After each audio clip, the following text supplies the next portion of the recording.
शरणागत पाप पर्वतम गणयित्वा न तदीय सद्गुणम अणुमप्यतुलम हि मन्यते सहजानंद गुरुं भजे सदा। असतो मा षड्गमय तमसो मा ज्योतिर्गमय मृत्युर्मा अमृतम गमय। ओम शांति शांति शांति। આજની જ્ઞાન સભાની અંદર પધારનારા બધા જ ભગવત ભક્તોને વેદાંતાચાર્ય પુરાણ ઇતિહાસાચાર્ય અમે ફિલોસોફી શાસ્ત્રી રાકેશભાઈના હેતપૂર્વક જય સ્વામિનારાયણ। ભક્તો, લાગ લગાટ 49 પ્રવચનથી તમને બધાને અમો શરણાગતિની ઉપર વાત કરીએ છીએ અને આજે આ શરણાગતિનું અંતિમ પ્રવચન છે, 50મું અંતિમ પ્રવચન છે। ભક્તો, આ બધા જ પ્રવચનોની અંદર શરણાગતિની જે પણ કોઈક સૂક્ષ્માતિ સૂક્ષ્મ વાત છે એ બધી જ વાતો પર અમે પ્રકાશ કરી ચૂકેલા છીએ। સંપ્રદાયના માન્ય પ્રબંધો, રામાનુજ સંપ્રદાયના માન્ય પ્રબંધો, એ બધા જ પ્રબંધોનું અવલોકન કરી એને ઝીણવટપૂર્વક વાંચી વિચારી એ બધી જ વસ્તુનો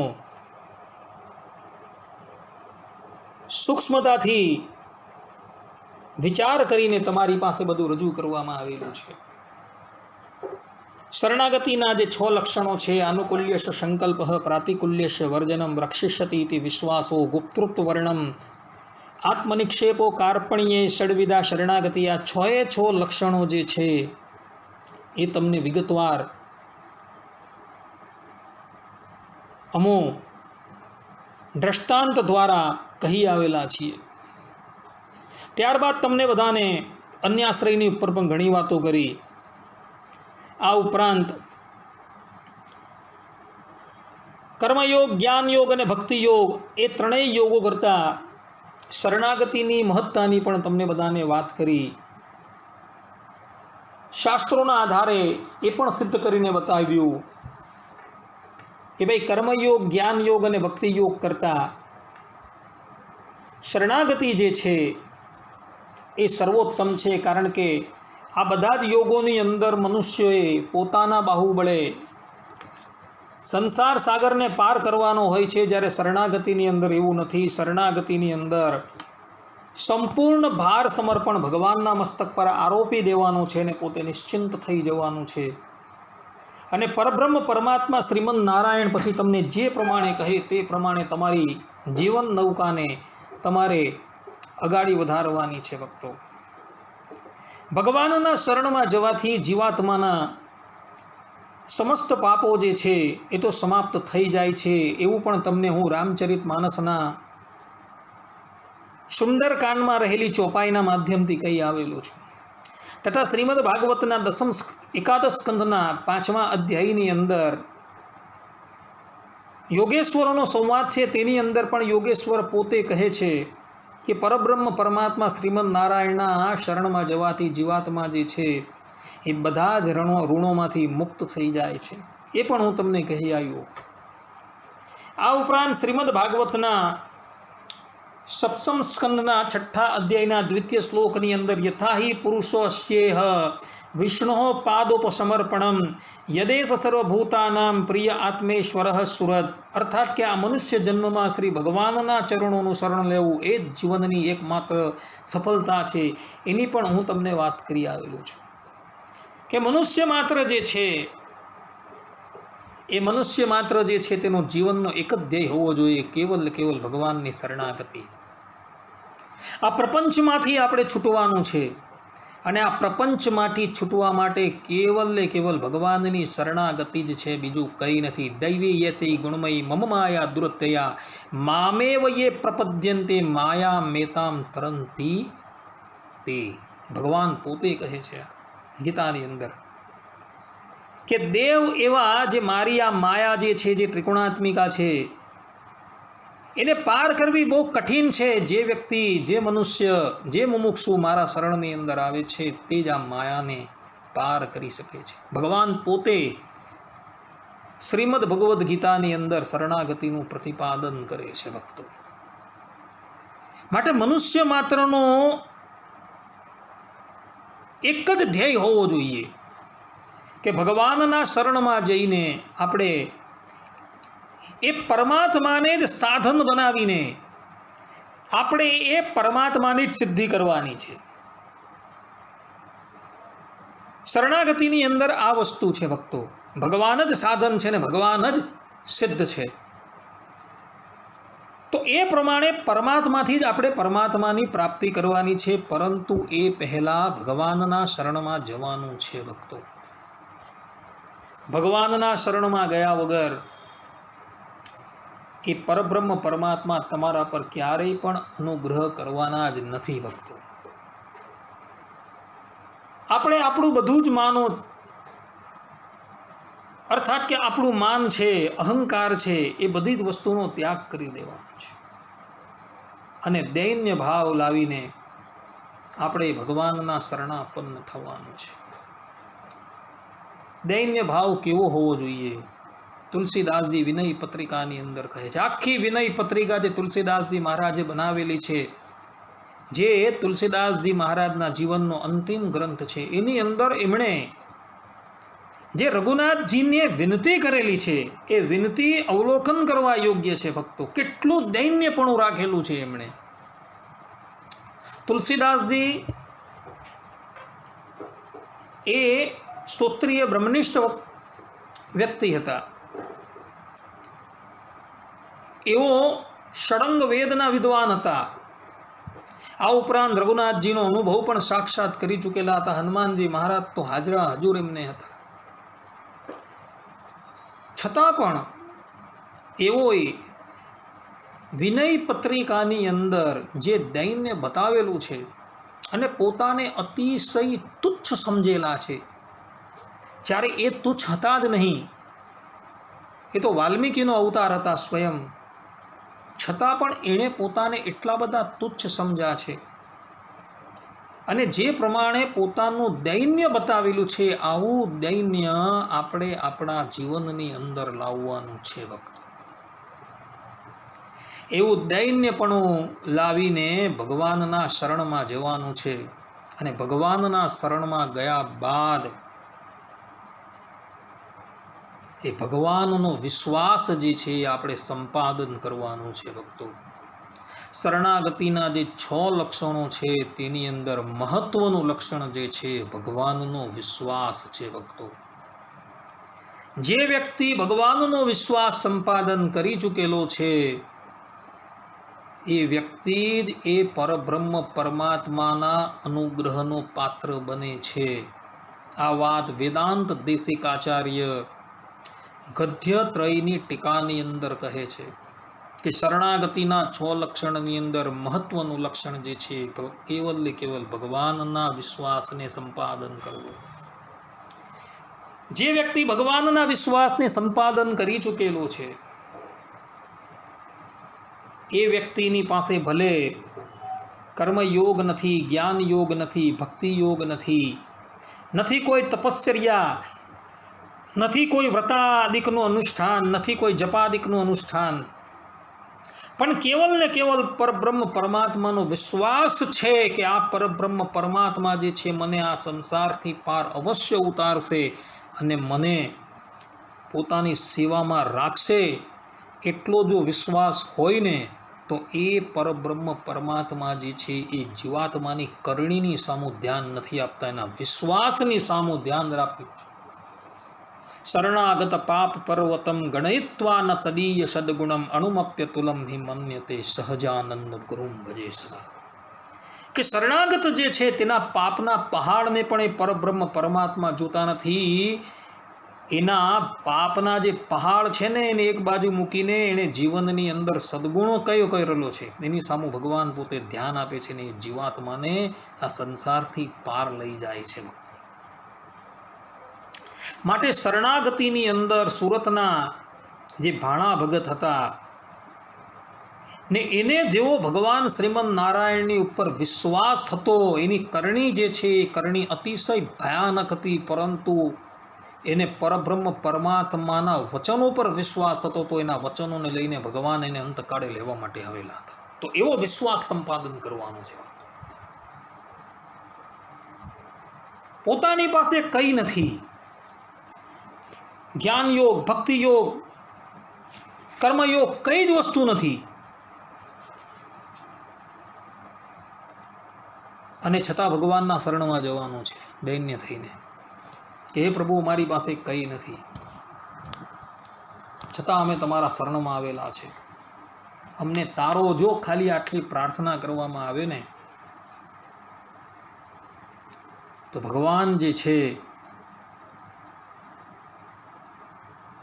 એ જીવાત્માને તારી દે છે. આ વાત પરાશર ભટ્ટાચાર્ય જે છે, જે પરાશર ભટ્ટાચાર્યજી રામાનુજાચાર્યજીના શિષ્ય કુરેશના પુત્ર હતા, એવો અષ્ટપદીની અંદર પોતે કહે છે. આચાર્ય પોતે કહે છે, નિશ્ચિત્ય ત્વદધીનતા મયિ સદા કર્માદ્યુપાયાન હરે કર્તુમ ત્યક્તમપી પ્રપત્તુમનલમ સીતામિ દુઃખાકુલઃ એતજ જ્ઞાનમુપેયુષો મમ પુનર્સર્વાપરાઢક્ષયં કર્તાસિદ્ધિડ્રસ્મિ તુતે તુ ચરમં વાક્યમ સ્મરન સારથે. આચાર્ય કહે છે કે હે ભગવાન, અમે એ નિશ્ચય કરી લીધો છે કે હું સદા તમારે આધીન રહીશ. કર્મયોગ, જ્ઞાન યોગ, ભક્તિ યોગ આદિ ઉપાયોમાંથી કોઈને પણ અપનાવવા અથવા છોડવામાં અમો અસમર્થ છીએ. શરણાગતિ કરવામાં પણ અમો પોતાને અસમર્થ માની રહ્યા છીએ. દુઃખથી વ્યાકુળ થઈને હું કેવલ ક્લેશ પામી રહ્યો છું. આવી સ્થિતિમાં હે પાર્થ સારથી, મને તમારા સર્વધર્માન પરિત્યજ્ય મામેકમ શરણમ વ્રજ આ શ્લોકનું સ્મરણ થઈ આવે છે. તમો જ મારા ઉપર સાધન છો આ જ્ઞાન પ્રાપ્ત થવા. આ જ્ઞાન પ્રાપ્ત થતાં મને વિશ્વાસ થઈ ગયો છે કે આપ મારા બધા પાપોને નષ્ટ કરી દેશો. અત મારા દુઃખો દૂર થઈ ગયા છે અને હું નિર્ભય થઈ ચૂક્યો છું. ભક્તો અચાન પિલ્લે કહી રહ્યા છે કે હે પ્રભુ, અમે આપ શ્રીના શરણની અંદર આવેલા છે. કર્મયોગ, જ્ઞાન યોગ, ભક્તિ યોગ જે આ યોગો છે એને અપનાવવા કે એને છોડવાની અંદર અમે અસમર્થ છીએ પ્રભુ. અને તમારી શરણાગતિ કરવામાં પણ અમે પોતાને અસમર્થ માનીએ છીએ. પરંતુ દુઃખથી વ્યાકુળ થયેલો અને અત્યંત ક્લેશ પામી રહેલો એવો હું હે પ્રભુ તમારા જે એ વાક્ય છે સર્વધર્માન પરિત્યજ્ય મામેકમ સ્વર્ણમ વ્રજ, એ વચનો પર વિશ્વાસ લાવીને તમારા શરણની અંદર આવેલો છું. અને તમારી પ્રાપ્તિ માટે કેવલ ને કેવલ તમને જ સાધન તરીકે અમે નિયુક્ત કરીએ છીએ. એટલે પ્રભુ અમને વિશ્વાસ થઈ ગયો છે. તમારો આ જે ચરમ શ્લોક ગીતાની અંદર રહેલો છે એ ચરમ શ્લોક દ્વારા અમને વિશ્વાસ થઈ ગયો છે કે પ્રભુ અમે તમારા શરણમાં આવી જશું, જેથી કરીને અમારા બધા જ પાપો જે છે એ તમે નષ્ટ કરી દેશો, અમે દુઃખથી પાર થઈ જશું એવો અમને નિશ્ચય થઈ ગયો છે. ભક્તો, તો આ પ્રમાણેનો જે નિશ્ચય જે છે એ પ્રમાણેનો નિશ્ચય આપણે કરવાનો છે. ભક્તો, આચાર્ય પરાશર ભટ્ટાચાર્યજી અહીં આ શ્લોકની અંદર સ્પષ્ટ રૂપે કહી રહ્યા છે કે અમારી પાસે કર્મયોગ, જ્ઞાન યોગ, ભક્તિ યોગ છે પણ અને નથી પણ. અમે શરણાગતિ પણ તમારી બરાબર કરી શકતા નથી, કારણ કે શરણાગતિના જે 6 અંગો છે આ 6 અંગોમાંથી પણ અમારાથી યથાર્થપણે તો કોઈ અંગ પાલન થઈ શકે એવા છે જ નહીં. છતાં પણ અમને તમારો વિશ્વાસ છે પ્રભુ, કારણ કે તમે જ ગીતાની અંદર બોલેલા છે સર્વધર્માન પરિત્યજ્ય. મામેકમ શરણમ વ્રજ. અમે તમારા અનન્ય આશ્રિત થઈ ગયા છે અને તમારા અનન્ય આશ્રિત થઈ જવાથી અમને વિશ્વાસ થઈ ગયો છે પ્રભુ કે અમે બધા જ દુઃખોથી મુક્ત થઈ જશું. તમે અમને આ સંસારમાંથી તારી દેશો અને તારવા માટે પણ અમે તમને જ સાધન તરીકે નક્કી કરેલા છે. આ પ્રમાણેનો જો વિશ્વાસ હોય ને તો ભલે કર્મયોગ નથી, જ્ઞાન યોગ નથી, ભક્તિ યોગ નથી, શરણાગતિના જે 6 અંગ છે તેમાંથી 5 અંગ નથી, કેવલ વિશ્વાસનું અંગ છે. રક્ષિષ્યતિ ઇતિ વિશ્વાસ. આ અંગ જો તમારી પાસે છે ને તો એ પરબ્રહ્મ પરમાત્મા તમને ઉગારવા માટે આવશે, આવશે ને આવશે. આ નિશ્ચિંતપણે જાણી લેજો ભક્તો. માટે શરણાગત ભક્તએ હું પાછું કહું છું કે વિશ્વાસ સંપાદન કરવો અતિ જરૂરી છે. જો વિશ્વાસ સંપાદન તમે નથી કર્યો અને શરણાગતિના બાકીના 5 અંગ જે છે તમે એને સિદ્ધ કર્યા તો સમજજો ભક્તો કે એકડા વગરના મીંડા આપણે છીએ. માટે આ 6 અંગમાંથી જો એક અંગ તમારું સિદ્ધ થઈ ગયું વિશ્વાસનું કે પરબ્રહ્મ પરમાત્મા જે છે એ મને આ સંસાર સાગરમાંથી તારશે, તારશે ને તારશે, તો સમજજો કે બાકીના 5 અંગ તમારા ગૌણ છે ને તો એ ગૌણ અંગો પણ આ વિશ્વાસને લઈને પૂર્ણ થઈ જશે ભક્તો. માટે ભગવાન શ્રીમન નારાયણના શરણમાં ગયા બાદ આ વિશ્વાસનું અંગ જે છે એને સિદ્ધ કરવાનો પ્રયાસ કરજો. ભગવાનના આ વચનો જે છે જે શ્રીમદ ભગવદ્ ગીતાની અંદર 18મા અધ્યાયની અંદર ભગવાન શ્રી કૃષ્ણએ અર્જુન પ્રત્યે કહ્યા છે કે સર્વ ધર્માન પરિત્યજ્ય મામેકમ શરણમ. આ વચનનો વિશ્વાસ રાખજો ભક્તો. રામાનુજ સંપ્રદાયની અંદર આ જે શ્લોક જે છે તેને ચરમ શ્લોક કહેવામાં આવે છે ભક્તો. આ શ્લોક બોલ્યા બાદ ભગવાન શ્રી કૃષ્ણ અર્જુનજી પ્રત્યે કંઈ પણ બોલતા નથી ને ત્યારબાદ અર્જુનજી જો શું કહે છે, નષ્ટો મોહ સ્મૃતિર્લબ્ધ્વા. આટલા શ્લોક બોલ્યા બાદ જ્યારે અંતિમ શ્લોક ભગવાન જ્યારે બોલ્યા ત્યારે અર્જુનજી કહે છે કે હા હવે બરાબર છે. કારણ કે આ શ્લોકની અંદર તમે એવું બોલ્યા છે કે હે અર્જુન, બધા જ ધર્મોનો ત્યાગ કરીને કેવલ તું મારા શરણમાં આવી જા અને હું જે પ્રમાણે કહું તે પ્રમાણે કર. તું શોક ન કર, હું તને બધા જ પાપોથી નિવૃત્ત કરી દેવા. બસ આટલા શબ્દો બોલ્યા એટલે અર્જુનજી ગાંડીવ લઈને ઊભા થઈ ગયા કે આ પહેલેથી બોલવું જોઈએ ને તમારે. એટલે આ ચરમ શ્લોક છે ને આ શ્લોક જે છે તે જ આપણે આપણા જીવનમાં ઉતારવાનો છે. આ ભગવાનનું જે વચન છે તે જ આપણે ઉતારવાનું છે. ભગવાન સ્વામિનારાયણ પણ વચનામૃતમાં કેટલા સ્થાનો પર આ શ્લોકને ટાંકેલો છે. માટે શરણાગતિના જે 6 લક્ષણો જે બતાવ્યા તમને લોકોને, એ 6 લક્ષણોની અંદરથી વિશ્વાસ નામનું જે લક્ષણ છે તેને ભક્તો અવશ્ય સિદ્ધ કરજો. તો બાકીના જે શરણાગતિના અંગો જે તમારા ન્યૂન હશે એ બધા જ અંગો જે છે પરિપૂર્ણાનતાને પ્રાપ્ત થઈ જશે. આચાર્ય પરાશર ભટ્ટાચાર્ય જે આ શ્લોકની અંદર કહે છે એ શ્લોકને તમે યાદ રાખજો ભક્તો. આ ઉપરાંત ભક્ત ચિંતામણીની અંદર આવેલું જે ભાણા ભક્તનું ચરિત્ર છે એને પણ તમે યાદ રાખજો કે એને કેટલો વિશ્વાસ હતો. એની કરણી જે છે એ કરણી બહુ જ દયનીય હતી. અર્થની પ્રાપ્તિ માટે પરસ્પર એકબીજાની સાથે એ વિવાદ કરાવતો હતો અને પછી એ બંનેને સમાધાન કરાવતો હતો અને એમાંથી એ અર્થો ઉપાર્જન કરતો હતો.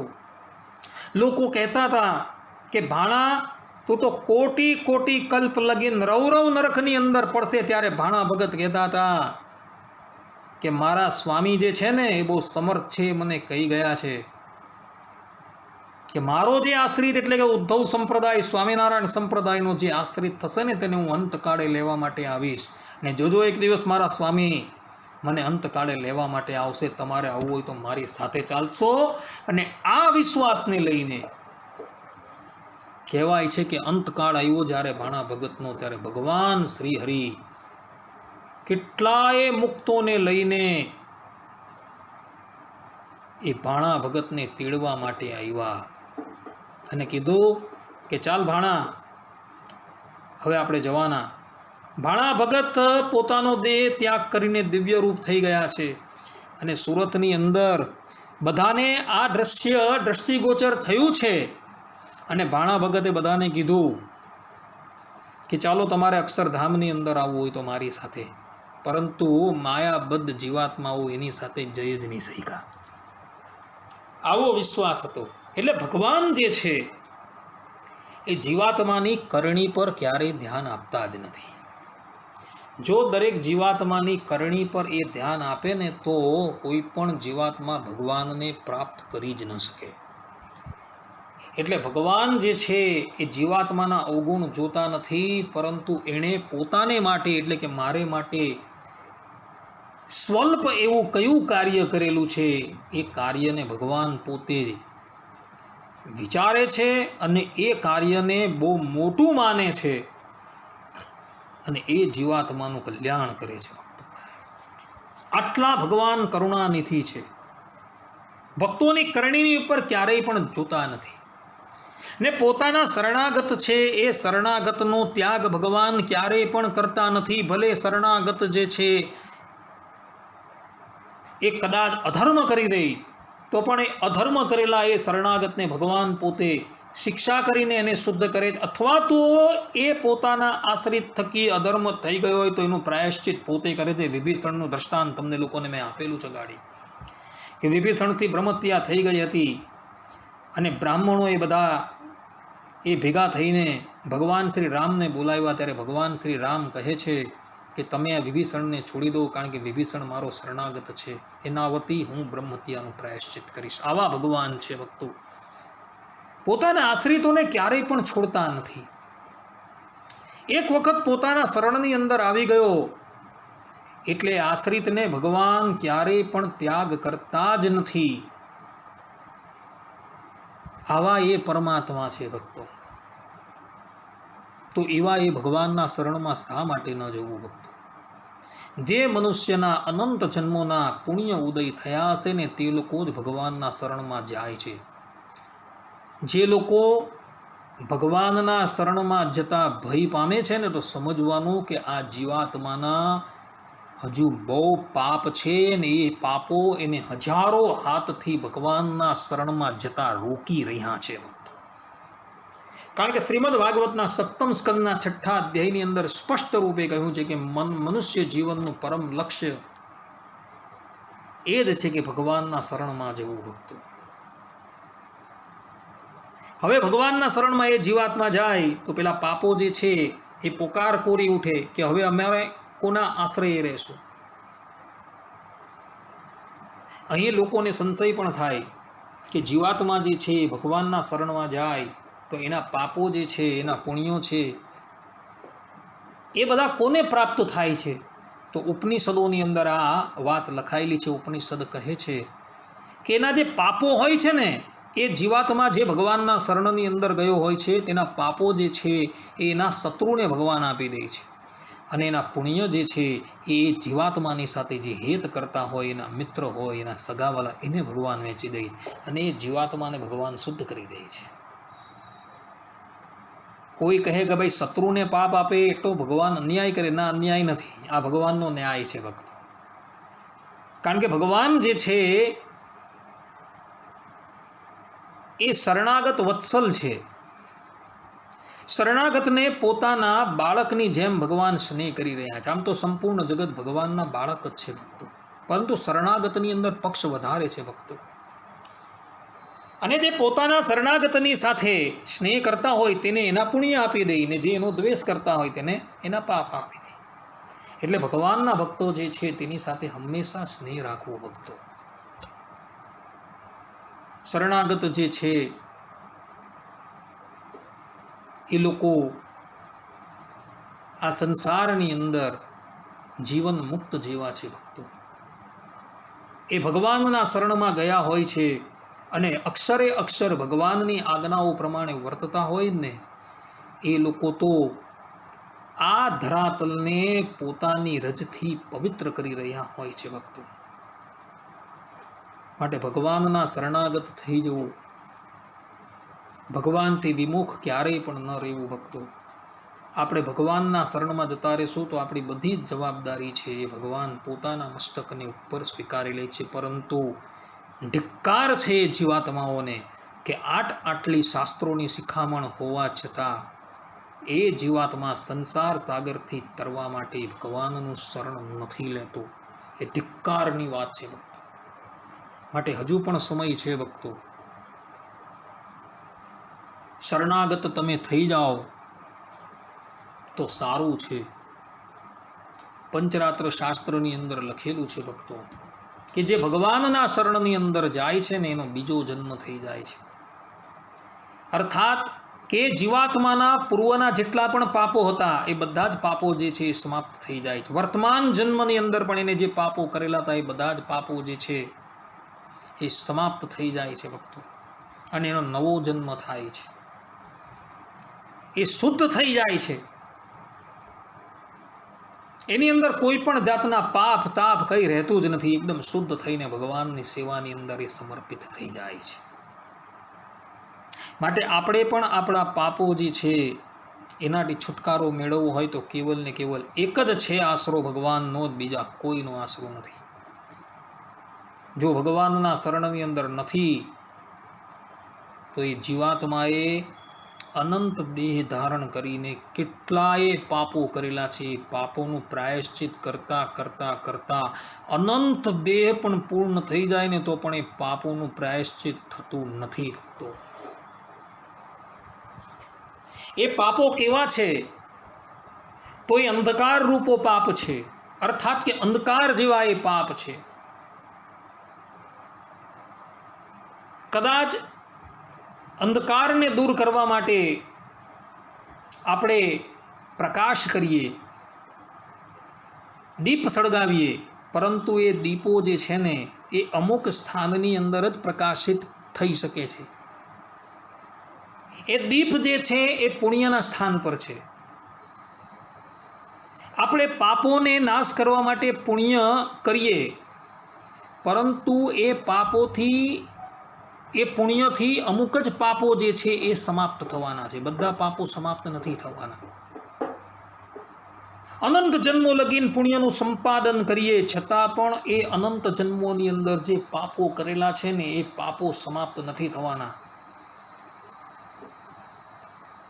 આ રાત્રિ એટલે કે ધરાતલની ઉપર રાત્રિ પડે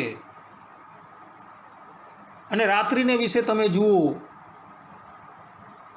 સમસ્ત વિશ્વની અંદર લોકો દીપ પ્રજ્વલિત કરે છે, પરંતુ યથાર્થ રૂપે એ અંધકાર નાશ થતો નથી. પરંતુ સૂર્યની એક જ કિરણ જેવી ઉદિત થાય છે ને ત્યાં બધા જ અંધકારને સમાપ્ત કરી દે છે. તે જ પ્રમાણે એ પાપો જે છે એ અંધકાર રૂપ છે. એ દીપ છે, એ ધર્મ છે અને ભક્તિ છે. અને સૂર્ય જે છે એ ભગવાનની શરણાગતિ છે.